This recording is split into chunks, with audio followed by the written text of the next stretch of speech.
Hi, this is Value Updates YouTube channel. நம்ம channel எக்ஸ்க்ளூசிவாக legal education கொடுத்துட்ருக்கோம். மக்கள் சட்டம் தெரிந்து கொள்ளணும் அப்படிங்கிற ஒரு நோக்கத்தில் சட்டம் அனைவரும் தெரிந்து கொள்ள வேண்டும். நம்ம சேனல் வேல்யூ அப்டேட் வந்து சப்ஸ்கிரைப் பண்ணுங்கள், மறந்துடாதீங்க. பெல் பட்டன் ப்ரெஸ் பண்ணுறதுக்கு நம்ம போடுற கண்டென்ட் வந்து அப்டேட்ஸ்லாம் வந்து உடனுக்குடன் உங்களுக்கு வந்து ரீச் ஆகணும்னா நீங்கள் பெல் பட்டன் வந்து கண்டிப்பாக ப்ரெஸ் பண்ணணும். அப்போ தான் உங்களுக்கு ரீச் ஆகும். பெல் பட்டனை ப்ரெஸ் பண்ணால் மறந்துடாதீங்க. சப்ஸ்கிரைப் பண்ணுங்கள், ஷேர் பண்ணுங்கள், கமெண்ட் பண்ணுங்கள், லைக் பண்ணுங்கள். சப்ஸ்கிரைப் பண்ணியிருந்தீங்க அப்படின்னா சோசியல் மீடியா மற்றும் வந்து வாட்ஸ்அப் குரூப்ஸ் எல்லா சோசியல் மீடியா குரூப்ஸ்லேயும் ஷேர் பண்ணுங்கள். உங்கள் மூலமாக சட்டம் வந்து அறிந்து கொள்வார். இன்றைக்கி நம்ம பார்க்க போகிற சப்ஜெக்ட் என்னென்னு பார்த்தீங்க அப்படின்னா கார்பெட் ஏரியா. அதாவது கார்பெட் ஏரியா அப்படிங்கிறது ஒரு வீடு இல்லைதான் வந்து அடுக்குமாடி குடியிருப்பில் வந்து ஒரு ஃப்ளாட்டு, அந்த கார்பெட்டு அந்த கம்பள விரிப்புன்னு சொல்லுவாங்க. அது உள்ளே வந்து நீங்கள் வந்து என்ன புலங்கரைங்களோ அதுக்குள்ள உண்டான அளவு, அதாவது 3 வகையான அளவுகள் இருக்குது கட்டுமானங்களில். Super built up area, built up area, carpet area அப்படின்னு சொல்லியிருக்குது. இதில் கார்பெட் ஏரியா அப்படிங்கிறது மிகவும் முக்கியமான ஒரு விஷயம். Carpet area before the RERA அப்படிங்கிறது ஒரு பாகம். அதாவது ரெரா வர்றதுக்கு முன்னாடி ஒரு கார்பெட் ஏரியா இருந்தது. ரெரா வந்த பின்பு கார்பெட் ஏரியாவை கொஞ்சம் சற்று மாற்றி அமைத்தார்கள். இன்றைக்கி வந்து ரெரா வந்த பின்னாடி கார்பெட் ஏரியா வந்து கணக்கிடுவது எப்படி அப்படிங்கிறத நம்ம சொல்ல போகிறோம். ஆனால் நம்மளுக்கு வந்து ஒரு ஃப்ளாட்டோ இல்லை ஒரு வில்லாவோ சேல் பண்ணுறதுலாம் வந்து பில்டப் ஏரியாலாம் சேல் பண்ணுவாங்க. முக்கியமானது கார்பெட் ஏரியா. இப்போ ஒரு பில்டப் ஏரியா வந்து 1100 சதுரடியாக இருக்கிறது அப்படின்னு வச்சுக்கிடுவோம் ஒரு ஃப்ளாட்டு. அதில் வந்து கார்பெட் ஏரியா அப்படிங்கிறது ஒரு 750 800 சதுரடியாக இருக்கும். அப்படிங்கிறது தான் வந்து வழக்கமான ஒரு விஷயம். அப்படி தான் இருக்கணும் அப்படிங்கிறதும் ஒரு விஷயமாக இருக்கிறது. ஒரு தோராயமாக நான் வந்து சொல்கிறேன். இது வந்து இப்போ ரெரா கார்பெட் ஏரியாவை வந்து எப்படி கணக்கிடுவது, எதெல்லாம் வந்து கார்பெட் ஏரியா என்று கருதப்படுகிறது அப்படிங்கிறத நம்ம வந்து பார்க்க போகிறோம். அதை தான் நம்ம இப்போ வந்து சொல்ல வந்து இந்த வீடியோவை வந்து பதிவு செய்கிறோம். நம்ம வந்து இதுக்கு முன்னாடி வந்து என்ன சொல்கிறோம் அப்படின்னா, ஒரு கண்டென்ட் போடுறோம் அப்படின்னா அந்த ஃபுல் வீடியோவையும் பாருங்கள். அப்போ தான் உங்களுக்கு வந்து முழுமையான விஷயம் தெரியும். அதாவது இப்போ ரெரா கார்பெட் ஏரியா அப்படிங்கிறது பார்த்தீங்கன்னா கம்பள பகுதி அப்படின்னு சொல்லுவாங்க.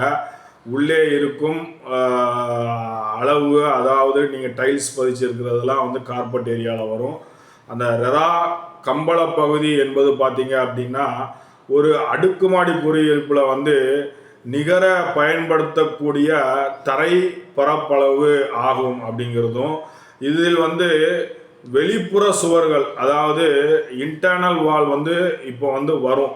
அதாவது கார்பெட் ஏரியாவில் உங்களுக்கு வந்து பெட்ரூமுக்கும் ஹாலுக்கும் இடையில வால் இருக்கும், டாய்லெட்டுக்கும் ஹாலுக்கும் இடையில வால் இருக்கும். இந்தந்த வால்ஸ் உள்ள இன்டர்னல் வால்ஸ்லாம் வந்து கார்பெட் ஏரியாவில் வந்து கணக்கில் வந்து வந்துடும். ஆனால் பார்த்தீங்கன்னா சுற்றுச்சுவர்னு இருக்கும், அதாவது வெளிப்புற சுற்றுச்சுவர்னு இருக்கும், அது வந்து வராது அப்படிங்கிறது ஒரு விஷயம். இதில் வந்து வெளிப்புற சுற்றுச்சுவர்கள், அப்புறம் பார்த்தீங்கன்னா பால்கனி, அதாவது பால்கனி, வராண்டாக்கள் மற்றும் வந்து மொட்டை மாடிகள் வந்து தவிர்க்கப்படுகிறது. இது வந்து கணக்கில் வராது. அதாவது எதெல்லாம் தவிர்க்கப்படுகிறதுன்னு நல்லா தெரிஞ்சுக்கோங்க. வெளிப்புற சுவர்களை வந்து கணக்கில் எடுக்கக்கூடாது கார்பெட் ஏரியாவுக்கு. பால்கனிகள் வந்து எடுக்கக்கூடாது.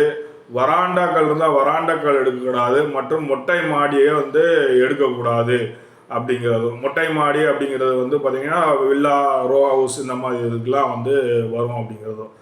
இந்த உள் பகிர்வு சுவர்கள் வந்து இதில் வந்து அடங்கும். அதான் நம்ம சொன்னோம், உள்ள வந்து இன்டர்னல் வால்ஸ் வந்து அடங்கும் அப்படின்னும். இது வந்து ரியல் எஸ்டேட் ஒழுங்குமுறை மற்றும் மேம்பாட்டு சட்டம் 2016 RERA real estate regulatory development இது டிபார்ட்மெண்ட்டில் வந்து இது வந்து இருக்குது.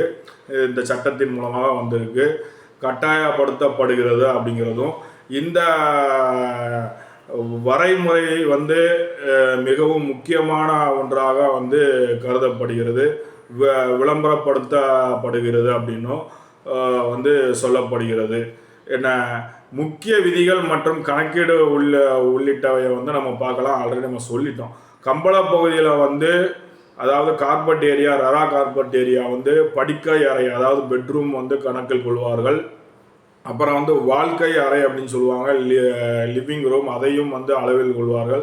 சமையல் அறை, அப்புறம் வந்து ரெஸ்ட் ரூம் மற்றும் வந்து அடுக்குமாடி குடியிருப்பின் அனைத்து உள் சுவர்கள், தடிமண் ஆகியவற்றின் பில்லர்ஸ், அதாவது உள் சுவர்களின் பில்லர்ஸு ஆகியவற்றின் பயன்படுத்தக்கூடிய முழு தரை வந்து அது போக உள்ள இன்டர்னல் வால்ஸ் போக தரையும் வந்து இந்த கார்பெட் ஏரியாவில் வந்து கணக்கில் கொள்வார்கள். இது விலக்கு என்ன அப்படின்னு சொல்லி பார்க்கும் பொழுது வெளிப்புற சுவர்கள் வராது, சேவை அதாவது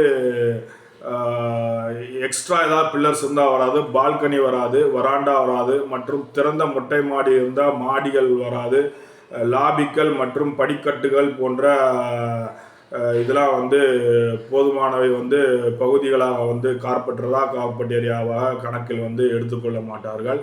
கணக்கீடு வந்து பார்த்தீங்கன்னா, இந்த கணக்கீடு வந்து அடிப்படையில் வந்து நிகர பயன்படுத்தக்கூடிய தரை பரப்பளவு மற்றும் உள் சுவர்களால் வந்து மூடப்பட்ட பகுதி ஆகியவற்றை குறிக்கிறது. இதில் வந்து ஸ்டெப் 1 பார்த்தீங்கன்னா, ஒவ்வொரு அறையில் நீளம் மற்றும் அகலத்தை அளந்து பெருக்கி அதை வந்து ஒவ்வொரு அறையின் பரப்பளவை கண்டறிய வேண்டும். அதாவது நீங்கள் வாங்குறதுக்கு முன்னாடி கண்டிப்பாக வந்து கார்பெட் ஏரியாவை கண்டிப்பாக பார்க்கணும். பில்டப் ஏரியா எவ்வளோ, கார்பெட் ஏரியா எவ்வளோ கொடுத்துருப்பாங்க. கார்பெட் ஏரியா கம்மி ஆகிருச்சு அப்படின்னா உங்களுக்கு கண்டிப்பாக வந்து ஷார்ட்ஃபால் வரும். ஷார்ட்ஃபால் வந்தது அப்படின்னா உங்களுக்கு நீங்கள் கொடுக்குற பணம் வந்து மோசடி செய்யப்பட்டதாக கருதப்படும். ஸ்டெப் 2 என்னன்னு பார்த்தீங்கன்னா, அனைத்து உள் சுவர்களின் பரப்பளவையும் கணக்கிடணும். வந்து உள்ள ஸ்பேஸை கணக்கிடணும், அடுத்து உள் சுவரை வந்து கணக்கிடணும். ஸ்டெப் 3 எப்படி பார்த்தீங்கன்னா, மொத்த கார்பெட் ஏரியா பகுதியையும் பெற அனைத்து அறைகளின் பகுதிகளையும் உள் சுவர்களையும் அதனுடைய தடத்தையும் வந்து சேர்க்க வேண்டும் அப்படிங்கிறது ஒரு விஷயம். இந்த 3 இதை வந்து நீங்கள் கண்டிப்பாக வந்து செய்யணும். எப்போவுமே வந்து ஒரு ஃப்ளாட்டோ ஒரு பில்டிங், அதாவது வில்லாவோ ரோ ஹவுஸோ வாங்கும் பொழுது கார்பெட் ஏரியாவை அளந்து கொள்ளுங்கள். கார்பெட் ஏரியா ரொம்ப முக்கியமானது. யாருக்குமே நிறைய பேருக்கு தெரியலை அப்படிங்கிறது ரொம்ப வருத்தத்துக்குரியதாக இருக்குது.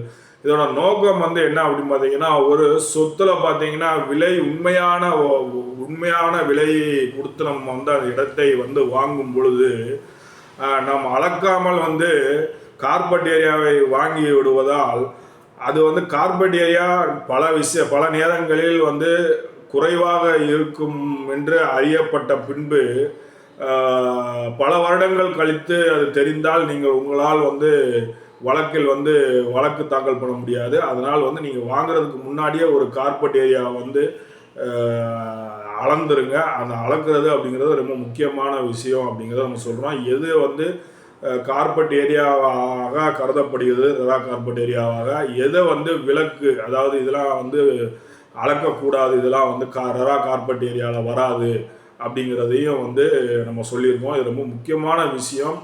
இது மிக மிக வந்து அவசியமானது அப்படிங்கிறது பதிவு செய்கிறோம். அதனால் வந்து எல்லாரும் திருப்பி சொல்கிறேன், பில்டிங் வந்து வாங்கும் பொழுது, ஃப்ளாட் வாங்கும் பொழுது, ரோ ஹவுஸ் வாங்கும் பொழுது ஒரு கார்பெட் ஏரியா அப்படிங்கிறது இருக்கும். கண்டிப்பாக பத்திரங்கள் கார்பெட் ஏரியா வந்து மென்ஷன் பண்ண சொல்லுங்கள்.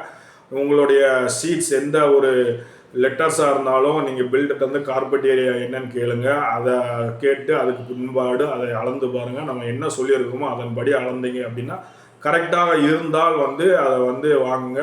ரொம்பவும் குறைவாக இருந்தால் நீங்கள் வந்து கால்குலேஷன் பண்ணீங்க அப்படின்னா உங்களுடைய அமௌண்ட்டில் இருந்து 60 lakhsல இருந்து கால்குலேட் பண்ணும்போது 1000 ஸ்கொயர் ஃபீட் அப்படின்னா பில்டப் ஏரியாவுக்கு 6000 ரூபாய் போடுவாங்க.